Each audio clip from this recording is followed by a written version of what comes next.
मैं आप सभी लोगों का स्वागत करता हूं हमारी शांति क्लासेस इस YouTube चैनल पर। जैसे कि हमने संज्ञा और सर्वनाम नामक टॉपिक को लिंक्स और ट्रिक के माध्यम से समाप्त कर दिया है। आज हम पढ़ेंगे क्रिया। सबसे पहले वाक्य में जिस शब्द या शब्द समूह से कार्य के करने अथवा होने का बोध होता है उसे क्रिया कहते हैं। अर्थात तो जो कार्य हो रहा है, होने का बोध हो रहा है, उसे हम क्रिया कहते हैं। जैसे कि मैं पढ़ा रहा हूं, ये कार्य हो रहा है तो इसे हम क्या कहेंगे?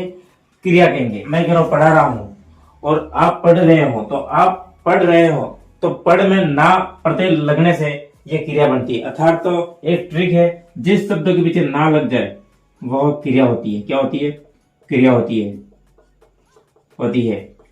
जैसे कि लिख के पीछे ना लिखना क्रिया है, हंस पे से ना हंसना एक क्रिया है, खा के पीछे ना खाना एक क्रिया है, उठ के पीछे ना उठना एक क्रिया है।